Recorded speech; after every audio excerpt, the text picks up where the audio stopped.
Hoje nós veremos a segunda parte dos equilíbrios de fase multicomponentes.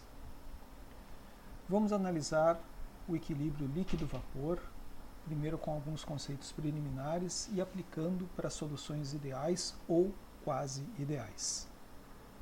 O que é o equilíbrio líquido-vapor? O equilíbrio líquido-vapor é quando nós temos líquido, uma mistura líquida em equilíbrio com uma mistura vapor, e nós podemos diferenciar três tipos de sistema.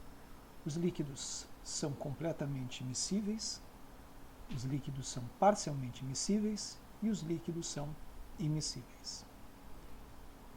Quando os líquidos forem completamente miscíveis, três subdivisões também podem ser analisadas. A pressão de vapor pode ser intermediária sempre entre a pressão de vapor do líquido mais e do líquido menos volátil. A pressão de vapor pode passar por um máximo ou a pressão de vapor pode passar por um mínimo.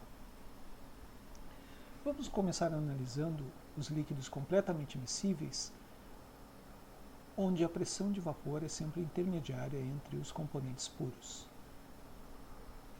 Misturas ideais ou quase ideais se comportam dessa maneira. Primeiro vamos examinar quais são as variáveis que nós temos para lidar com o sistema. Vamos imaginar que nós temos dois componentes, A e B, com as quantidades Na, número de mols total de A, Nb, número de mols total de B. As composições com o X maiúsculo são as chamadas composições globais do sistema.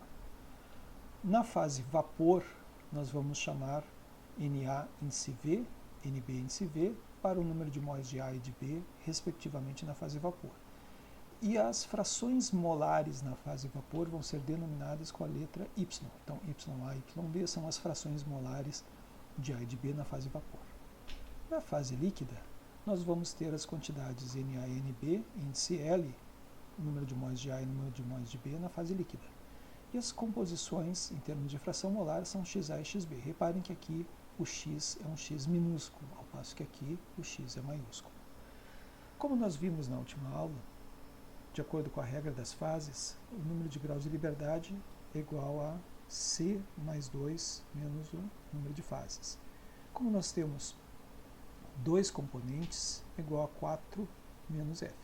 Se nós tivermos duas fases, o número de graus de liberdade é igual a 2. Significa que de todas essas variáveis aqui relacionadas, somente duas são independentes.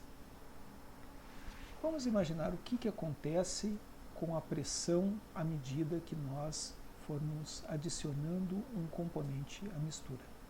Aqui no caso, nós estamos pressupondo que ambos os componentes se comportam de modo ideal, tanto o componente A quanto B.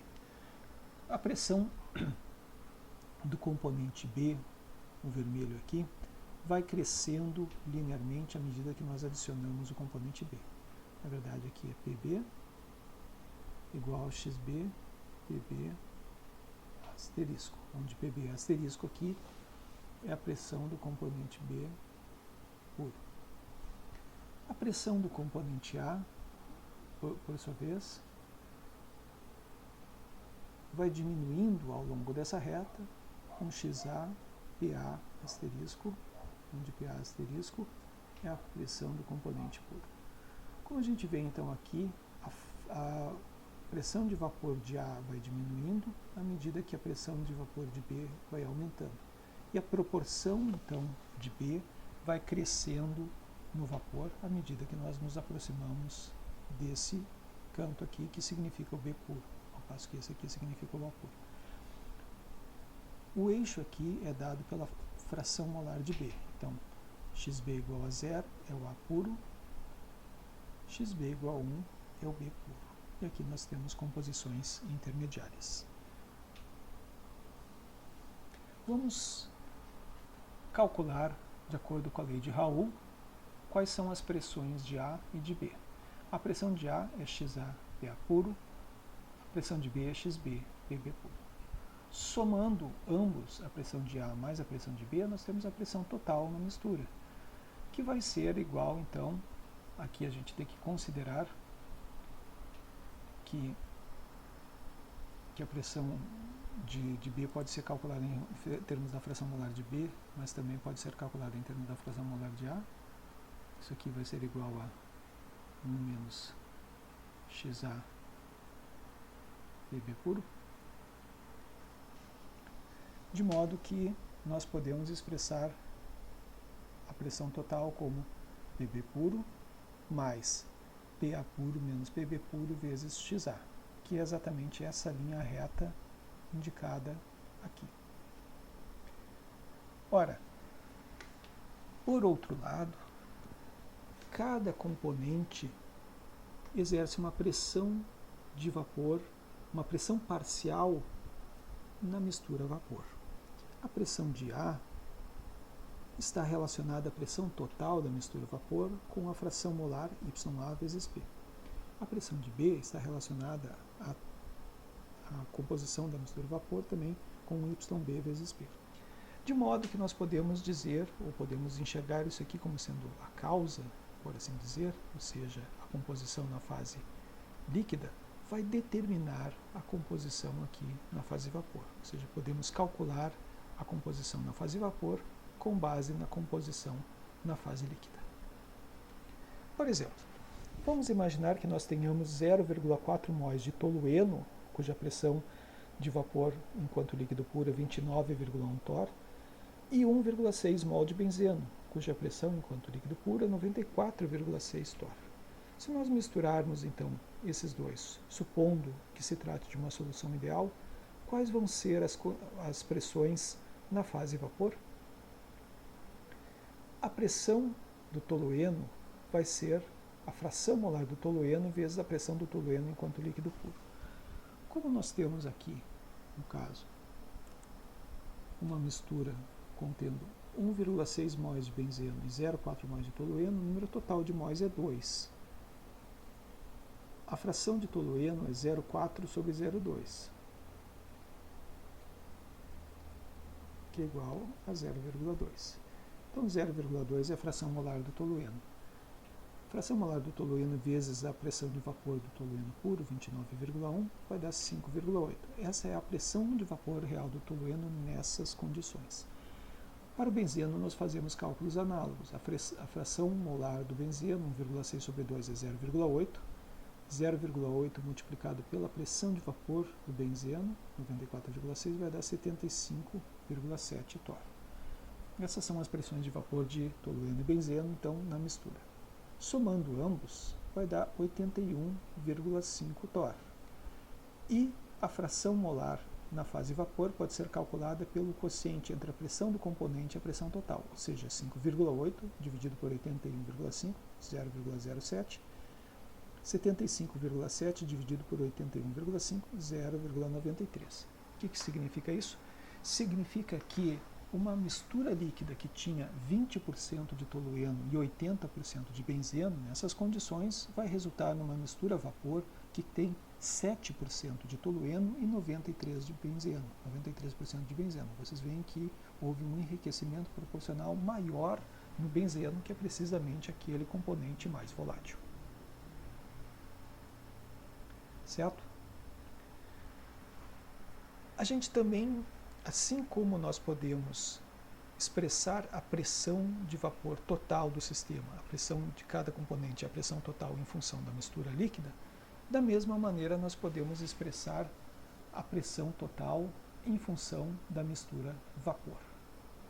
É possível mostrar que a pressão em função da mistura vapor, do Y, leva a uma relação que não é linear.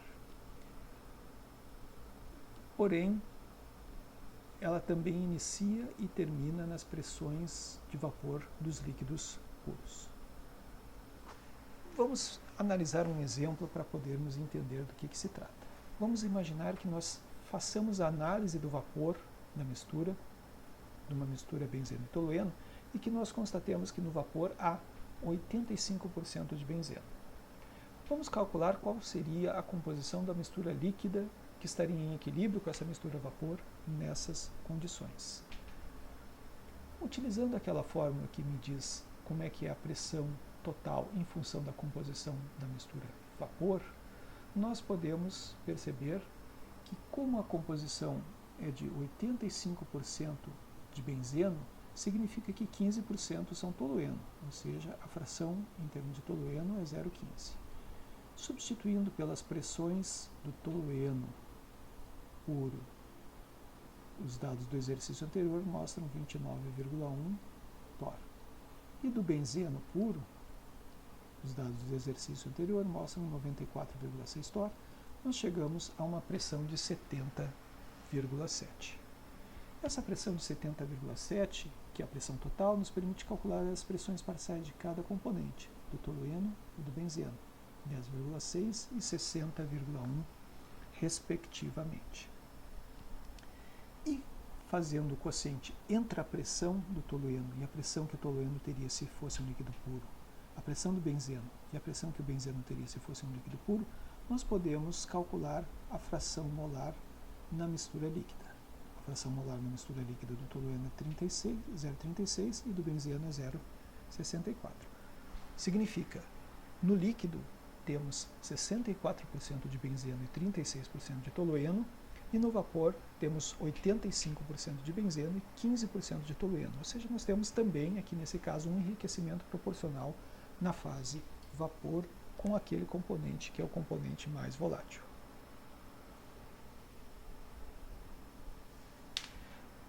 O mais interessante, porém, é nós fazermos a representação combinada na fase líquida e na fase vapor num diagrama que vai representar ambos.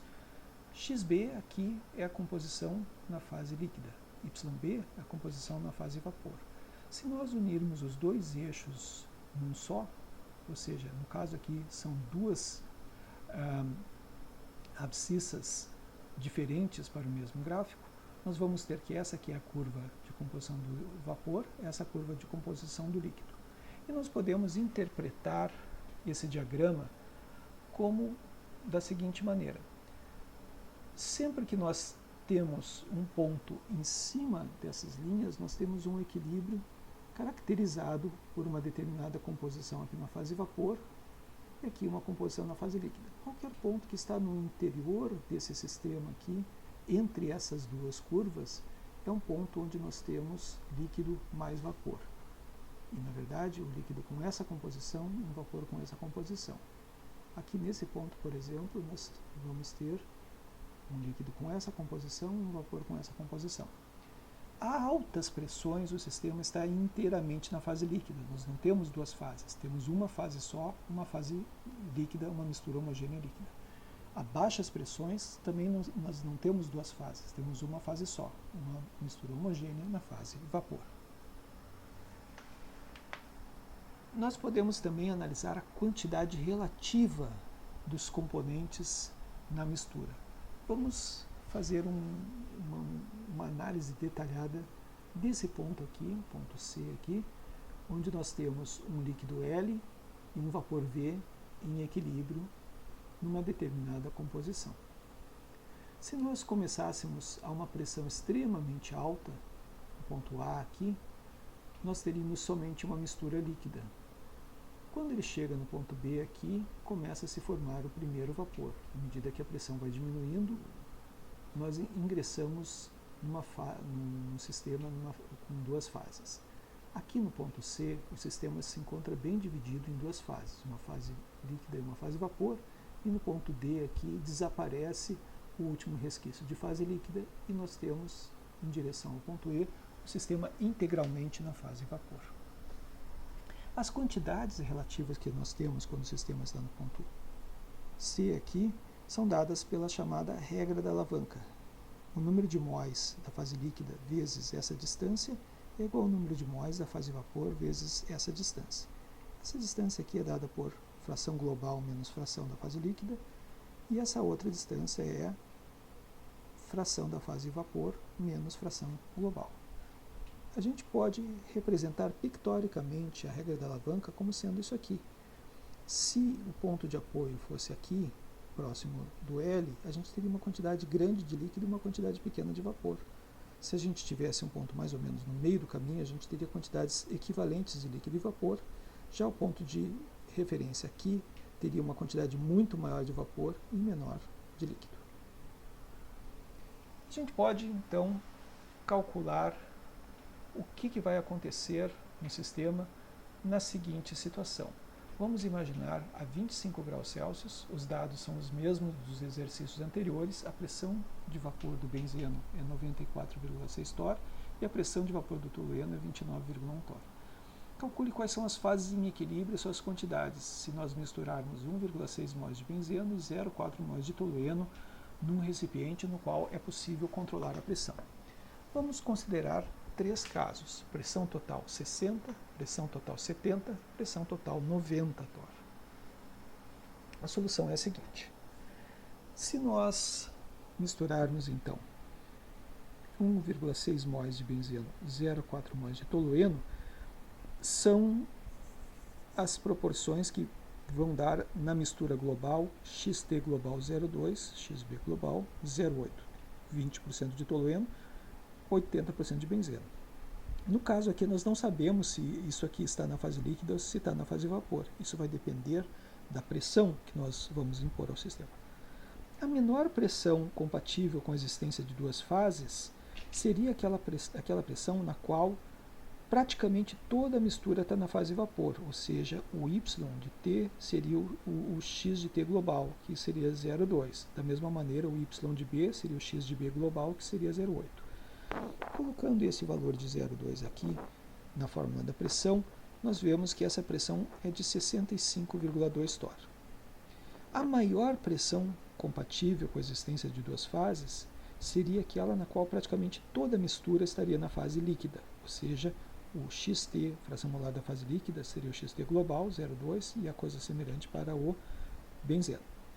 Colocando essa equação então aqui, esse 0,2 do tolueno na fração molar da fase líquida, nós vemos que a pressão máxima para ter o equilíbrio de fases é de 81,5 torr. Então, esta faixa entre 65 e 81 é uma faixa de pressão na qual podemos ter a presença de duas fases, na qual teremos a presença de duas fases. Então, aqui nós estamos abaixo, aqui nós estamos acima. Em pressões muito baixas, teremos somente fase vapor, uma mistura vapor. Em pressões muito altas, teremos somente fase líquida, certo? Uma mistura líquida. E somente nessa pressão intermediária aqui, 70 torr, é que nós teremos a presença de duas fases. Essa situação está representada aqui. Então, 60 torr estamos na fase vapor, 70 torr estamos num equilíbrio entre líquido e vapor, 90 torr estamos aqui apenas na fase líquida. Okay? Agora vamos analisar detidamente o que acontece quando a pressão, que é o caso B, é 70 torr. A pressão total 70 vai indicar que a fração molar da fase líquida corresponde a 0,38 de tolueno, certo? Que corresponderia então aqui a uma fração molar do benzeno de 0,62. A fórmula correspondente à fase vapor me permite calcular a fração molar do tolueno na fase vapor, que dá 0,16, ou seja, a fração molar do benzeno é 0,84. Então, isso aqui é 0,62, aqui 0,84. O global, porém, aqui, como a gente sabe, é 0,20 para o tolueno ou 0,80 para o benzeno. Aplicando, então, na regra da alavanca, o número de mols da fase líquida, que multiplica 0,2 menos 0,38, é igual ao número de mols da fase vapor, que multiplica 0,16 menos 0,20. Nós poderíamos também fazer similar com o benzeno, e aí no caso seria 0,80 do benzeno, menos a fração do benzeno na fase líquida, 0,62, e aqui seria 0,84, 0,80. Tanto num caso quanto no outro caso, nós temos uma proporção que me diz que na fase vapor há 4,5 vezes o número de mols da fase líquida. Como a soma dos números de mols é 2, facilmente nós podemos determinar o número total de mols na fase vapor e na fase líquida, 0,36 e 1,64, e pela proporção das frações molares nós determinamos então quantos mols concretamente nós temos de cada componente em cada fase. Na próxima aula nós iremos detalhadamente analisar os diagramas para entender como que através dos diagramas nós podemos determinar, nós podemos compreender a teoria que está por detrás de processos como, por exemplo, a destilação.